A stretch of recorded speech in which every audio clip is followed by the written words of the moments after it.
Hello, Muggle World. Welcome back. I guess welcome back to me. It's been a while, um, but I felt like doing one of these because I've been vlogging a lot and doing all of that, and I haven't done one of these just sit down in front of the camera and do something videos, and I just was in the mood, so I'm back. um, So for this one, I am doing a tier list. I'm going to do the Harry Potter books and the Harry Potter movies tier list. And I'm going to tell you right now, I'm going to piss a lot of you off. Okay, so we are starting with, what are we starting with? I lost myself. Books. We're starting with books. I'm so out of it. I haven't done this so long. And I've got my favorite shirt, Chamber of Secrets, on. And let's do this. Let's start with the books. And starting off with the one that started it all is I call it the Philosopher's Stone, but it's Sorcerer's Stone on here. Sorry. For this one, I have to, what do I have to do? I was like, oh, this should be fairly easy. I don't know why I thought this would be easy. I love all of them so much, but I know all of them aren't going to go in outstanding. Oh, and by the way, before I go into that, these are all labeled as the OWL results that you would get. So outstanding, exceeds expectations, acceptable, poor, dreadful, and troll. I can promise you none of these are going to go below acceptable. At least for the books. I'll get to the movie later. But for the first one, okay, I love the first one. It's the one that started it all. I mean, it's the one that started it all. But I don't know if I would call it my absolute favorite, but I feel like it needs to go high on the list because it did start it, and it's the one that brought us into the magical world, introduced us to a lot of things.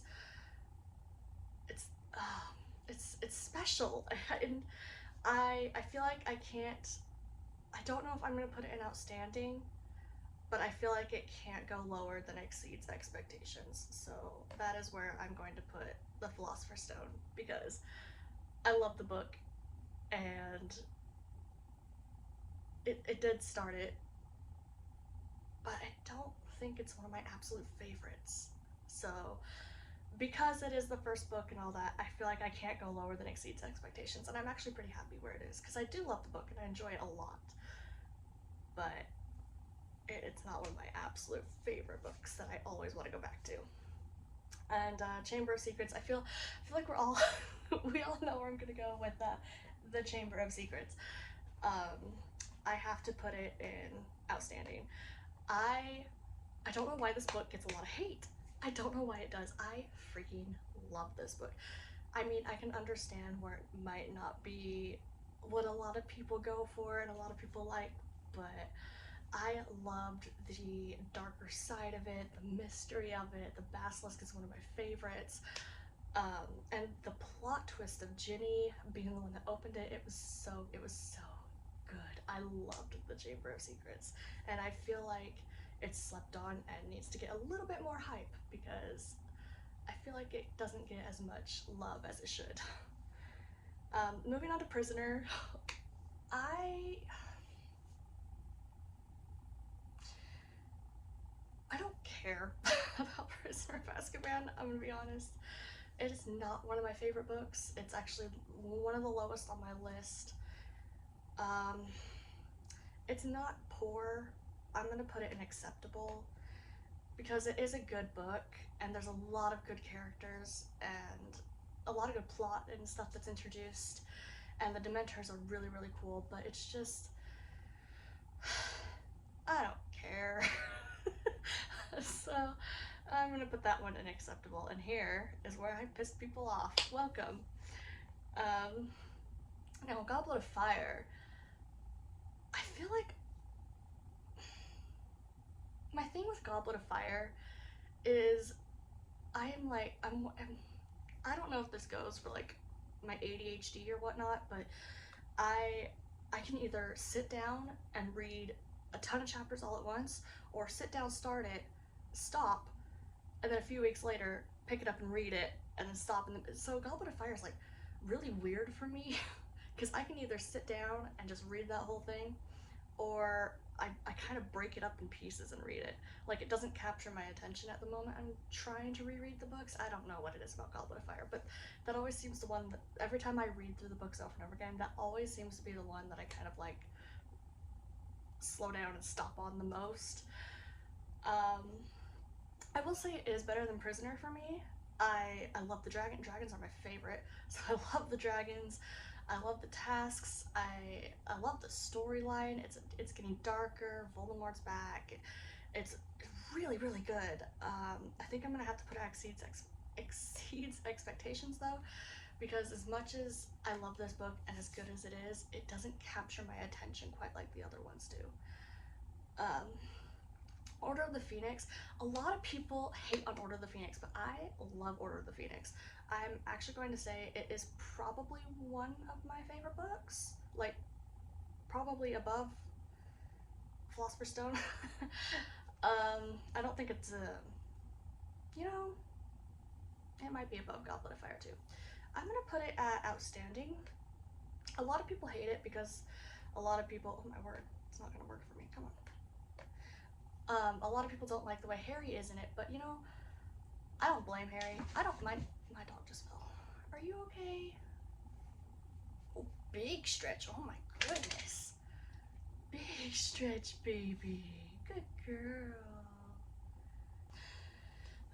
So for Order of the Phoenix, I actually prefer above Goblet, and obviously the other two. This thing does not want to go up for me. So I'm actually going to put it in outstanding because I feel like a lot of people don't like this book because of the way Harry is, but I don't think he's that bad. I mean, he watched someone die. Voldemort came back. Nobody believes him. He's been exiled from everybody. He has to go back to the Dursleys who hate him. His friends aren't telling him everything.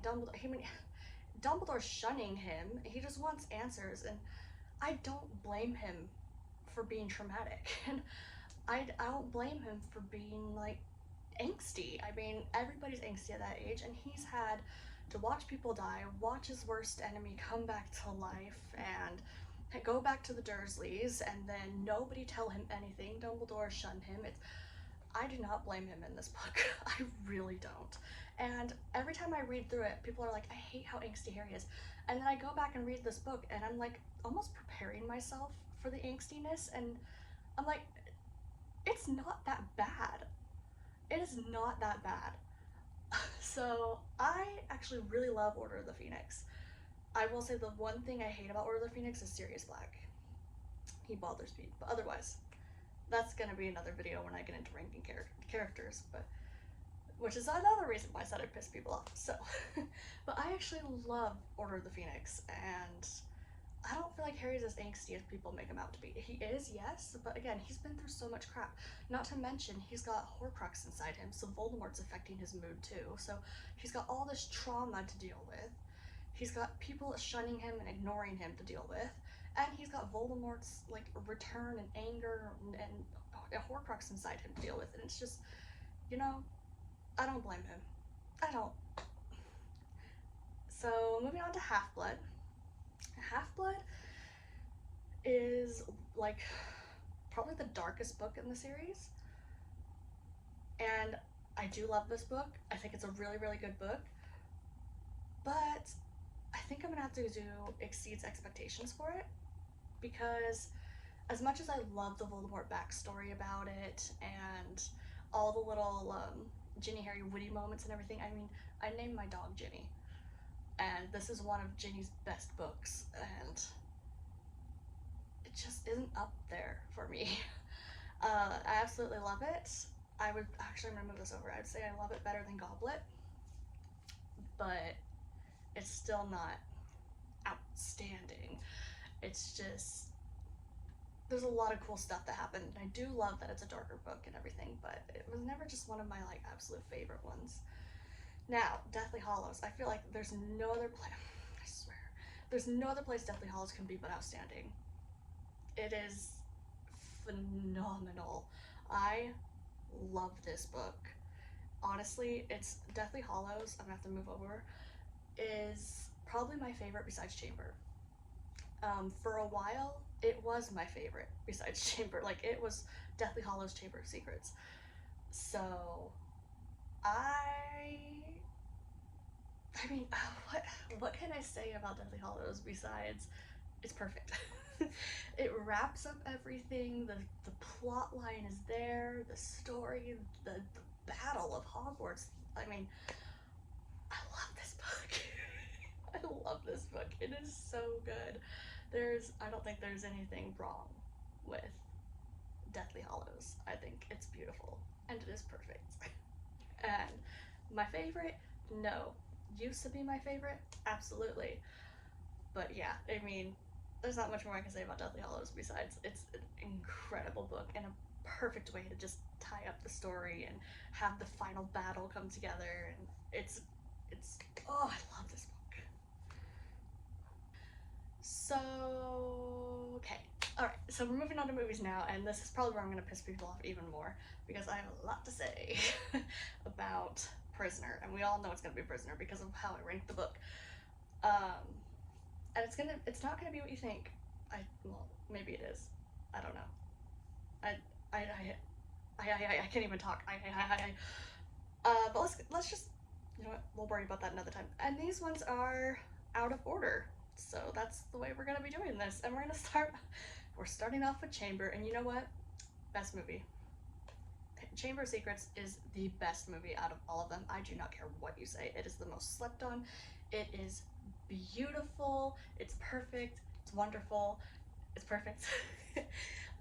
I think it's completely slept on. You know, the first two movies I feel like really captured the Wizarding World better than any of the others.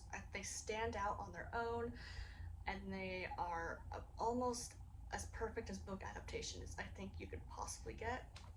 And Chamber of Secrets is it's again, it's the darker story. It's so well shot. It's beautiful, and I think it's slept on. I love the Chamber of Secrets. And the movie is actually what made me love the book even more. Because, again, like I said, Deathly Hollows was my favorite. And then Deathly Hollows came out in movie theaters, and I was like, that was pretty good. Wasn't that good. I had mixed feelings about it, which I'll get into when we get to those. And then I went back to rewatch the movies, and I rewatched Chamber again, and I'm like, this is really good. And when I started reading the books after rewatching the movies again, I was like, you know, I think I really like Chamber. And then I was like, maybe it's just the movie. And then I was like, nope, it's the book too. So it was really, after all the Deathly Hollow movies came out, and I rewatched all the movies again, um, that's what put Chamber of Secrets, the book Chamber of Secrets, up on the higher tier for me. I cannot today. So I I have to say it's the best one, and I honestly believe it is one of the best ones. I think the first two movies are the best two movies. I'm gonna put that out there right now.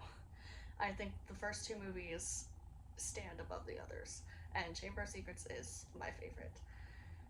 Wow, we're moving on fast. Speaking of Deathly Hollows. Okay, this is part one, which I'm actually gonna put Nick Exceeds Expectations. Um, because I think besides the first two movies, let me look at my movies here. Let me think about what I'm about to say. Yeah, I think I can say that. Besides the first two movies, I actually think part one is brilliant. And I remember when I'm watching it in theaters, I was like, you know, this is good. I haven't seen this in a while. And you know, coming off of Half Blood, which I'll get into later, and going into part one, I was like, I love this. And so I have to put it next to these expectations because there was a lot I loved about it, and a lot that was fairly good book accuracy in it and everything, and I was actually pretty impressed. And I was like, you know, that was solid. I loved it. Now, moving into part two, I'm actually. Do I put it in poor? It, I hate to put it in poor, but I feel like I might need to. I'm gonna have to put it in poor. There are just things I cannot get over with this movie.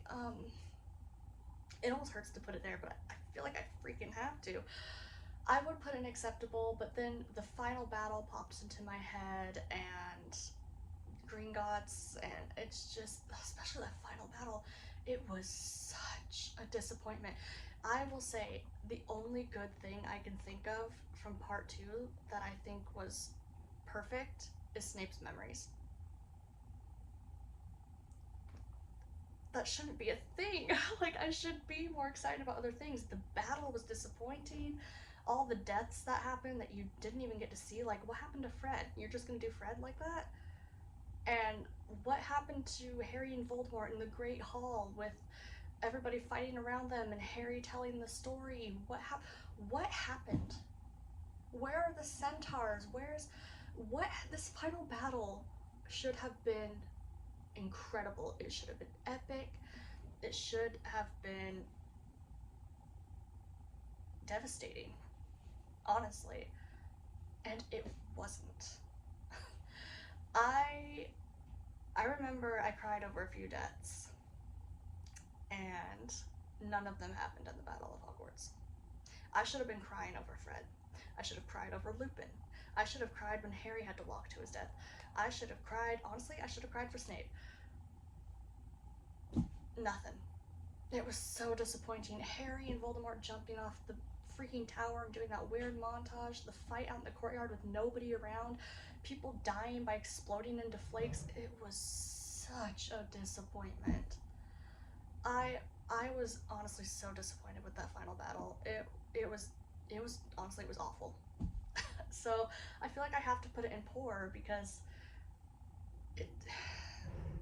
And even Gringotts. I mean, Gringotts was one of my favorite chapters in that book. I don't know why it was. Honestly, I can't tell you why, but it was. And they did it fairly well, but there were some things that were still like, really? Why did you do that? I don't know. It's just, I feel like there was so much. It almost felt like they just tried to rush through it and they didn't care anymore. And I was like, this should have been the moment where you cared the most. This was it. This was the final battle. This was everything we've been building up for. And that's what you gave us. One tiny 3-minute montage with an epic song. That's what we're getting for the final battle? I don't know. It's just, it was disappointing. Moving on to Goblet.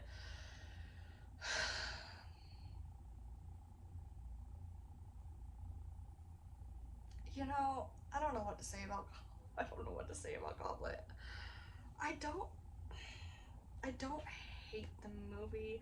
I know a lot of people are pissed off about it, and I completely understand why, but I think I'm gonna put it in acceptable because Goblet never made me as upset as part 2 of Deathly Hallows did.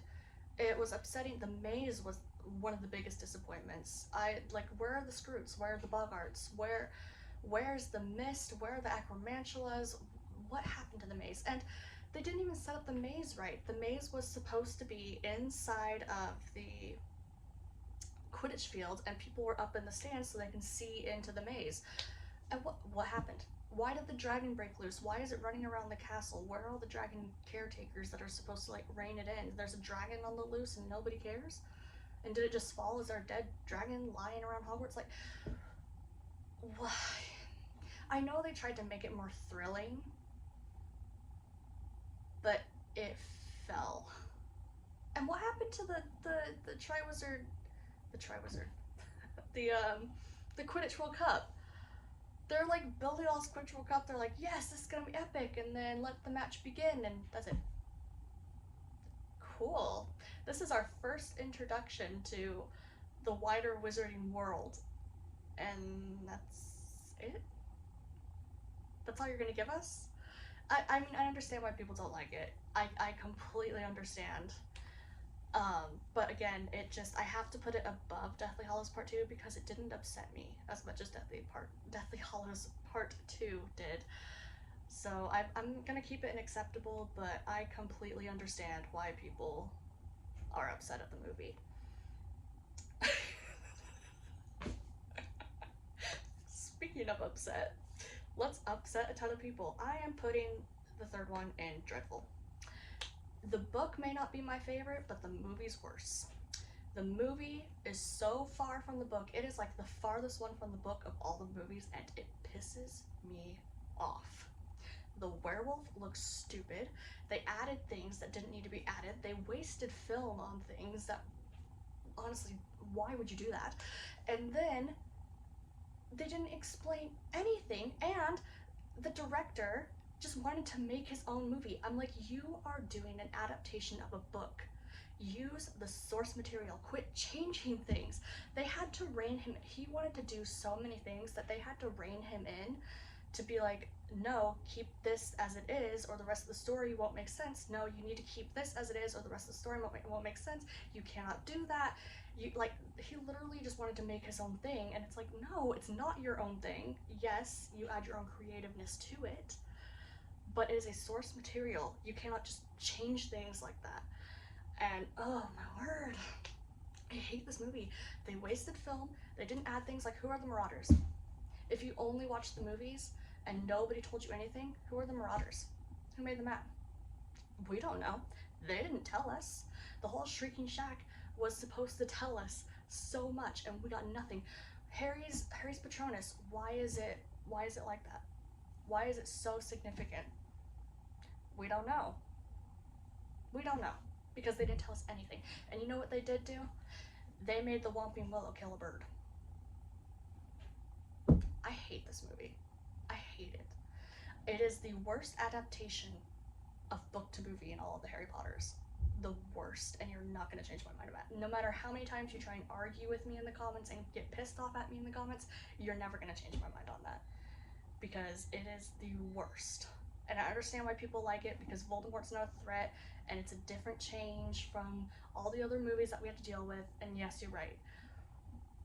But this movie's not it. The books, yes. The books, I can understand why you would prefer that one, because of the whole Voldemort thing not being in it, it's different. But the movie is nothing like the book. It is awful. It is awful. It's truly bad. Everything about it is so awful. Oh my gosh, like, I could honestly just make a video on why Prisoner of Azkaban is the worst adaptation from book to movie. I honestly could. And I know a lot of people think Goblet of Fire is, but I could make a whole video on that. Because it is literally the worst, and I can't think of a worse one out there. They wasted film, they changed so many things, it doesn't work. It doesn't work. It's awful. Okay, moving on. You know, again, we have to put Philosopher's Stone, Sorcerer's Stone, and Outstanding, because like I said, the first two movies, I think, stand above the rest. I believe they are honestly the best from book to movie adaptations. They really showed us the Wizarding World, and they really felt so magical and welcoming and like going home, and they're honestly probably my most watched. Every time I go to watch Harry Potter, I'm like, I'm in the mood for a Harry Potter movie. I will either go to Chamber or Philosopher's Stone. So they have to go in Outstanding, and I feel like they have to be the only two up there, because they are in a league of their own, and I think they're the best book to movie adaptations. Oh, Half-Blood.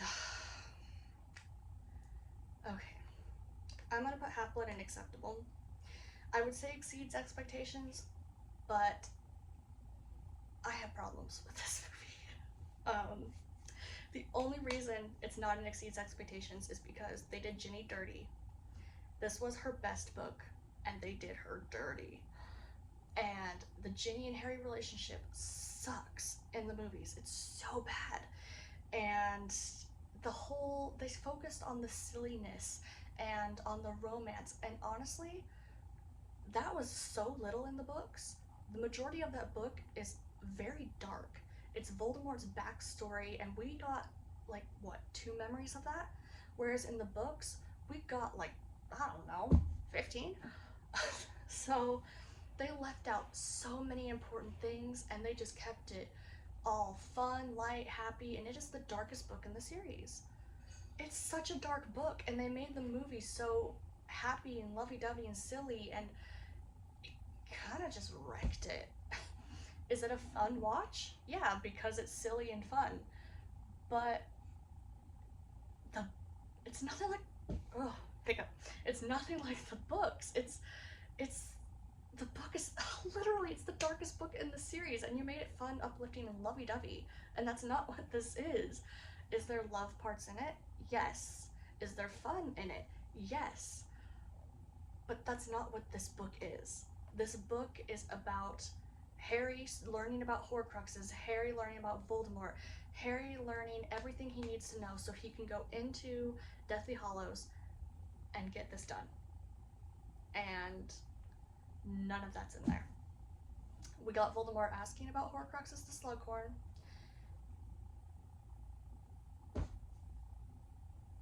Is that all we got? Wait a minute. Oh, and we got Dumbledore at the orphanage. Okay. I was like, no way. There's no way that's the only memory we saw. But yeah, okay. So we did get that. So we got like a little bit of it, but where was all the rest? Where was his mother? Where was the love potion that his mother put on his father? Where all this important stuff? I will say the one scene that they did really, really well that I loved was the cave. The scene where Harry and Dumbledore go to the cave, probably like my favorite scene in the entire movie. It was so good. Not to mention Harry and Ginny. I understand why movie people don't like Ginny and Harry together, because this movie sucks when it comes to that. If you read the books, there is so much more to them, and it's a long, drug out love story. It's not quick and fast, but at least there's a love story in the books, whereas in the movie it kind of just like comes out of nowhere practically. So I can understand why people think that, but I think you guys should learn some, even if you don't want to read the books, go learn about Ginny and Harry in the books, and I think you'll appreciate why we love them so much. But yeah, this movie I have to put in acceptable because there's so much that they dropped the ball on. But I still enjoy the movie and I still love the movie, so it's acceptable. But I can't put it above acceptable because it's the darkest book and they made it silly, lovey-dovey. Order of the Phoenix. I actually shocked myself with Order of the Phoenix. I'm actually going to put this in exceeds expectations. This is one where Harry is angstier in the movie than he is in the book, but it works really well, and I love it. Honestly, I'm gonna move it to be almost an outstanding. It's almost, I'll be honest, I almost want to put it in outstanding. I really do, because even though this one's, Harry is a lot angstier in the movie than the book, it is done so well that I don't hate it. I don't hate it. He was never that mean to his friends in the book. He never tried to like shun them as much in the books, but it kind of works for the movie. It kind of works, and I don't hate it. It's a really good movie, and there's a lot that I love about it besides that. I like the room requirement. I wish didn't look so cold. There's a bunch of fireplaces, but it's like empty and like boring. And it was supposed to be like there were like plushes, cushions, and stuff everywhere, and it was like really welcoming. And in the movie, it just kind of this cold, dark room with fireplace. But so there were some things that were kind of like, but it was phenomenal, and I do not hate what they did with it. There's a lot that I love about it. Besides the first two movies, I would say it's probably the best Harry Potter movie. I would say Chamber, Sorcerer, Order would be the best Harry Potter movies out there. Again, I don't like that Harry's angstier in the movie than he is in the book, but it's such a beautiful movie. And that fight with Voldemort and Dumbledore is so well done. I mean, that's what the final battle should have been. It should have been epic. It should have drawn your attention. It should have been amazing. And it wasn't. The Order of the Phoenix was. It was good. The fight didn't go like that in the book, but it was so epic that nobody cared. Nobody cared. It was so well done, and that's what it should be. You don't have to make it page for page. It's an adaptation. I'm not saying make it page for page. I would love it if it was, but it is an adaptation. But it should be really close, stick to the source material really well, and add all the important details. And Order of the Phoenix nailed it with that. And they changed it, but not enough to completely destroy it. And I think it is pretty dang flawless. So that's my ranking, yeah. And I know I probably pissed a lot of people off. And again, I don't care. So that's the great thing about opinions. So I hope you guys enjoyed, although I'm pretty sure all of you Prisoner of Azkaban people didn't, but who cares? I enjoyed myself and I had fun, and it's nice to just get different opinions out. It's nice to get words out too. It's nice to get different opinions out into the world and have a discussion, as long as it actually is a discussion and not just people arguing over dumb things. But beside the point, I enjoyed myself. I hope you guys liked. And it was kind of nice to just get back into doing one of these videos again. I forgot how much fun they were. So I'm just going to leave this here, and I will see you guys in the next video, which is going to be me ranking Harry Potter creatures and another tier list of Harry Potter creatures and Harry Potter places. So I hope to see you in that video next. And I will see you guys next time. Goodbye.